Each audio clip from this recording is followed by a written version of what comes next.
मित्रांनो, तुमचं पुन्हा एकदा GB स्टोरी टेलर या यूट्यूब चॅनलवर स्वागत आहे. आजच्या आपल्या गोष्टीचं नाव आहे कन्फ्युजन. लेखक संस्कार खांडेकर. पण गोष्ट सुरू करण्याआधी जर कोणी या चॅनलवर पहिल्यांदाच आलेले असाल तर त्यांनी या चॅनलला सबस्क्राईब करायला विसरू नका. चला तर मग अजिबात वेळ न घालवता गोष्टीला सुरुवात करूया.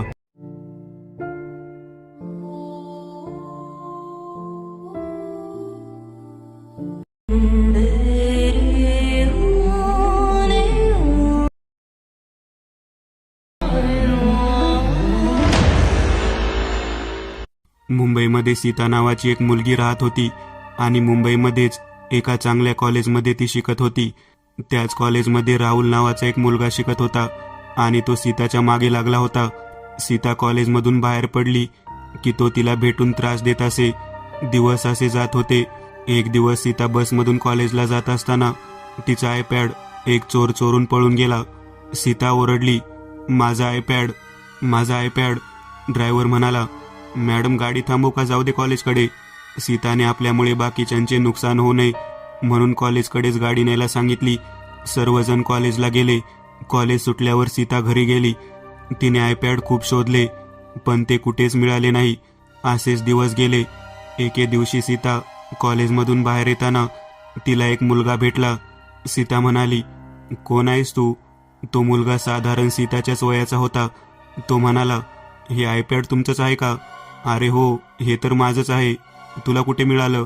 त्या दिवशी त्या बसमध्ये मी देखील प्रवास करत होतो आणि त्या चोराने तुमचे आयपॅड चोरलेले पाहून मी विचार केला की तुमची मदत करावी म्हणून मी त्या चोरामागे धावलो आणि त्या चोराकडून आयपॅड घेतले आणि तुम्हाला शोधत शोधत इथवर आलो आणि आज तुम्हाला भेटलो बघा. त्यावर सीता म्हणाली, थँक्यू अहो, थँक्यू. हे तर माझं कर्तव्यच होतं आणि मी ते पूर्ण केलं. असं म्हणून तो जायला निघाला. ए थांब, तुझं नाव काय आहे? अहो मॅडम, नावात काय आहे तवा? बरं मी येतो आता. असं म्हणून तो तिथून निघून गेला. त्या दोघांना बोलताना इकडे राहुलने पाहिले होते आणि त्याची तळपायाची आग मस्तकात गेली. माझ्या गर्लफ्रेंडशी बोलतोस काय? तुला तर मी बघतोच आता.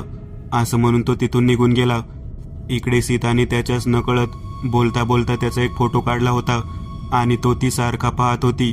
हे पाहून तिची मैत्रीण म्हणाली, सीता, हे काय बघतेस ग? हे ऐकून सीता थोडी लाजली आणि म्हणाली, काय नाही, माझ्यापासून लपवू नको सांग. अगं खरंच काय नाही. बरं चल मग घरी आता, आधीच खूप उशीर झाला आहे. असं म्हणून त्या दोघीही घरी गेल्या. तो दिवसही तसाच गेला. दुसऱ्या दिवशी सकाळी तिच्या पायाखालची जमीन सरकली कारण काल जो मुलगा तिला भेटला होता त्याने आत्महत्या केली आहे असं तिला समजलं. तिची लव्ह स्टोरी सुरू होण्याआधी संपली होती. तिला मोठा धक्का बसला होता पण आता त्यातून सावरणे आवश्यक होते कारण समोर आपले पूर्ण आयुष्य पडले होते. अखेर सर्वांनी खूप समजावल्यावर तिने ऐकली व काही दिवसात तिचे शिवा नावाच्या एका मुलाशी लग्नही झाले. तो मुलगा पुण्यात राहायला होता. तो एक ACP पोलीस ऑफिसर होता. सगळं काही नीट चालू होतं. त्यांचे लग्न होऊन काही दिवसच झाले असतील. काही कारणास्तव सीता आणि शिवाला मुंबईला जावे लागले. मुंबईत 2-3 दिवस राहून ते पुन्हा पुण्याला आले. त्या दिवशी रात्री ते झोपले असताना शिवाला कसल्या तरी आवाजाने जाग आली. त्याने आपल्या बाजूला पाहिले तर सीता उठून बसली होती. त्याने तिला विचारले, काय झाले? झोप लागे ना का? तसं सीताने शिवाकडे पाहिले आणि शिवा भीतीने थरथर कापू लागला कारण सीताचे केस मोकळे सोडले होते. तिचं सर्व अंग पांढरं पडलं होतं. तिचे डोळे असं वाटत होतं की कधी पण बाहेर येतील. डोळ्यांतील बुबुळं पांढरी पडली होती.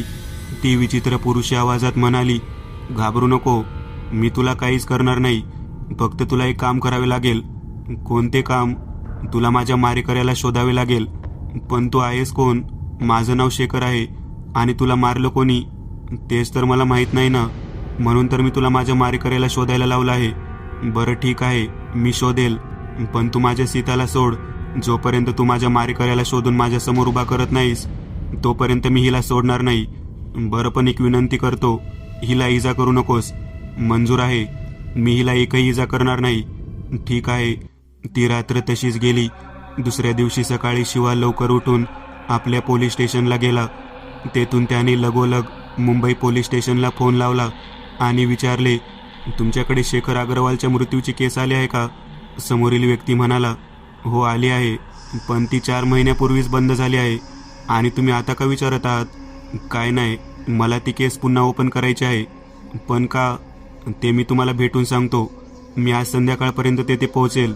बरं ठीक आहे, या तुम्ही.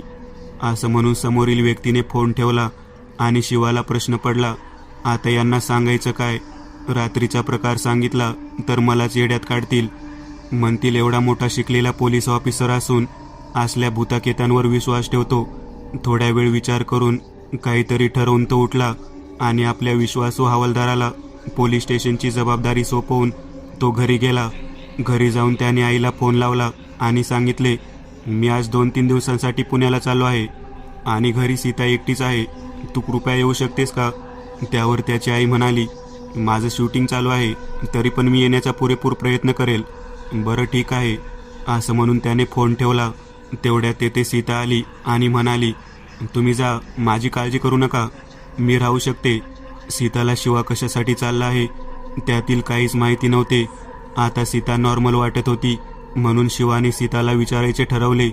तिच्याकडून काही माहिती मिळू शकेल म्हणून त्याने सीताला विचारले, सीता तुला शेखर अग्रवाल माहीत आहे का? त्यावर सीता नाही म्हणाली आणि शिवा थोडा निराश झाला. सीता म्हणाली, काय झालं? तुम्ही याबद्दल मला का विचारताय? काही नाही, असंच विचारावं वाटलं म्हणून विचारलं. बरं मी येतो. राहशील ना एकटी? हो राहील मी, तुम्ही काळजी करू नका, कामाकडे लक्ष द्या. बरं ठीक आहे म्हणत तो घराबाहेर जाऊ लागला. जाताना तो त्याच्या विश्वासू नोकराला म्हणाला, बाबू मी येईपर्यंत घराकडे लक्ष ठेव. वय मालक, पण मला लई भीती वाटते आहे. अरे कशाला भीतोस? काही होत नाही, राहा बिंदास्त. हो मालक. बरं मी येतो, आता घराकडे लक्ष ठेव.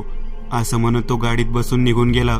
इकडे नोकराला खूप भीती वाटत होती, कारण त्याने सीताचे ते भयानक रूप पाहिले होते.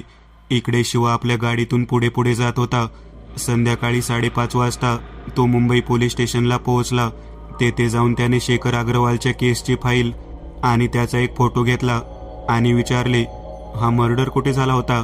त्यांनी सांगितले, रेल्वेमधून उडी मारून त्याने आत्महत्या केली होती. बरं इथे मला त्याची माहिती कोण देऊ शकेल? त्याची आई इथेच 5 किलोमीटरच्या अंतरावर राहते. मला तिचा पत्ता मिळू शकेल का? हो, का नाही. पत्ता घेऊन तो शेखरच्या घरी गेला. तेथे त्याने शेखरच्या आईला विचारले, शेखर आत्महत्या करेल अशी कोणती परिस्थिती त्याच्यावर ओढावली होती? तेव्हा शेखरची आई म्हणाली, अशी कोणतीच परिस्थिती त्याच्यावर ओढावली नव्हती. बरं त्याची कोणासोबत दुश्मनी होती का? नाही, कोणासोबतही त्याची दुश्मनी नव्हती. बरं ज्या दिवशी त्याचा खून झाला त्या दिवशी तो कुठे होता? त्या दिवशी तो काही कामासाठी पुण्याला चालला होता आणि परत आलाच नाही. एवढे बोलून ती माऊली रडू लागली. असू दे, रडू नका, आपण त्याला शोधून काढू. एवढे बोलून तो पोलीस स्टेशनला गेला आणि मुंबई पुणे रेल्वेचे त्या दिवशीचे फुटेज मागितले. तसं हवालदारांनी ते आणले. त्याने पाहिले, शेखर 5 नंबर डब्यात चढला. त्यानंतर तेथून साधारण 5 किलोमीटरच्या अंतरावर होते. शिवा लगेच तिकडे गेला. शेखरच्या आईने त्याचे स्वागत केले. शिवाने विचारले, शेखरची कोणासोबत दुश्मनी होती? नाही, त्याची कोणासोबतही दुश्मनी नव्हती. हे ऐकून शिवा म्हणाला, बरं मग तो कसा होता स्वभावाला? स्वभावाचं म्हणाल तर एकदम शांत. बरं ज्या दिवशी त्याचा खून झाला त्या दिवशी तो कुठे होता? त्या दिवशी तो रेल्वेमधून पुण्याला चालला होता, पण परत त्याचा मृतदेह आला. एवढे बोलून त्यांना रडू आवरले नाही. मी म्हणालो, ठीक आहे, तुम्ही रडू नका. त्यांना कसं बसं समजावून मी तिथून मुंबई पोलीस स्टेशनला गेलो आणि तिथून एका हवालदाराला घेऊन मुंबई पुणे रेल्वे स्टेशनला गेलो. तेथे त्या दिवशी शेखर ज्या ट्रेनमध्ये चढला होता तेथील त्या दिवशीचे फुटेज मागवले. फुटेज पाहताना त्या शेखर 5व्या डब्यात चढला. त्यानंतर काही वेळाने एक अंध व्यक्ती 7व्या डब्यात चढला. शेखर ज्या डब्यात चढला होता त्या डब्यात त्याच्या व्यतिरिक्त दुसरे कोणीच नव्हते. त्यानंतर काही वेळाने तो अंध व्यक्ती पुढच्या स्टेशनवर खाली उतरला, पण यावेळी त्यांनी वेश बदलला होता आणि हे शिवाच्या नजरेतून नाही सुटले. अरे हे बघ, हा तर तो अंध व्यक्तीच आहे ना जो मगाशी चढला होता. हो, याचा फोटो काढ. ठीक आहे सर. याचा फोटो घेऊन त्याने त्या फोटोच्या मदतीने त्याने त्या गुंडाला शोधून काढलं. या सगळ्याचा तपास करताना शिवाला राहुलबद्दल समजले. राहुल सोबत आणि त्या गुंडासोबत बोलल्यानंतर त्यांच्याकडून खरं बोलून घेतल्यावर शिवाच्या लक्षात सगळी गोष्ट आली. त्याने आपल्या पुणे स्टेशनला मीटिंग भरवली. त्या शिवा, सीताचे आई वडील, राहुल आणि तो गुंड असे इतके जण होते. शिवानी सांगायला सुरुवात केली तर त्या दिवशी झालं असं. शेखर 5 नंबर डब्यात चढला. त्यानंतर एक अंधे व्यक्ती 7 नंबर डब्यात चढला. तेथून त्याने कडेकडेने चालत शेखरच्या डब्यात आला.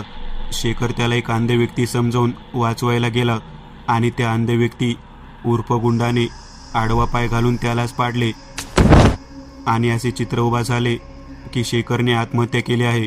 हे सर्व ऐकून शेखरचा आत्मा चवताळत होता. तेव्हा सीताची आई म्हणाली, मग या सगळ्या शेखरचा खून कोणी केला आहे? तो आपल्यातीलच एक आहे. हे ऐकून शेखरचा आत्मा अजून चिडला आणि तो सीताला इजा करू लागला. हे पाहून शिवा सीताच्या बाबांकडे गेला आणि म्हणाला, बाबा आता तरी खरं बोला. तेवढ्या सीताची आई म्हणाली, म्हणजे तुला काय म्हणायचं आहे? शेखरचा खून यांनी केलाय. शिवा चिडला आणि म्हणाला, हो यांनीच केलाय. बाबा बोला, तुम्हाला तुमची लेक नको आहे पण मला माझी बायको हवी आहे. ही सर्व ऐकून सीताचे वडील ओरडले, थांबवा हे सर्व, मी सांगतो. असं म्हणून त्यांनी सांगायला सुरुवात केली. त्या दिवशी रात्री घरातील लँडलाईन फोनवरून फोन आला. त्याने सीताला रेल्वे स्टेशनला बोलावले होते. मी चिडून फोन ठेवला आणि सीताकडून त्याचा फोटो घेतला आणि माझ्या गुंडाला रेल्वे स्टेशनला पाठवले आणि त्या गुंडाने शेखरला मारले. हे ऐकून शिवा म्हणाला, खरं काय झालं होतं ते तुम्हाला माहीतच नाही. असं म्हणून त्याने राहुलला बोलावले आणि म्हणाला, मला जे सांगितलं ते सर्व यांना सांग. हे ऐकून राहुलने सांगायला सुरुवात केली. तो म्हणाला, त्या दिवशी सीताला आणि राहुलला एकमेकांसोबत बोलताना पाहून माझ्या तळपायाची आग मस्तकात गेली. कारण सीता फक्त माझी होती म्हणून मी बदला घ्यायचं ठरवलं आणि प्लॅन केला. शेखरची माहिती काढून तो कुठे जाणार आहे हे सर्व पाहिले. आम्हाला समजले तो पुण्याला जाणार आहे. 5 नंबर डब्यात बसून मग मी सीताच्या बाबांना फोन लावला आणि पुढे काय झाले हे तर तुम्हाला माहीत आहे. हे ऐकून शिवा म्हणाला, पाहिलं, तुमच्या कन्फ्युजनमुळे एका निर्दोषाचा जीव गेला. हे सगळं ऐकून सीताचे वडील शिवाच्या पायाशी पडले.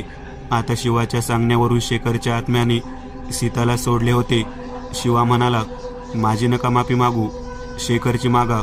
आणि तो बाजूला झाला आणि सीताच्या आईकडे आला आणि म्हणाला, मला माफ करा पण मला माझी ड्युटी करावीच लागेल.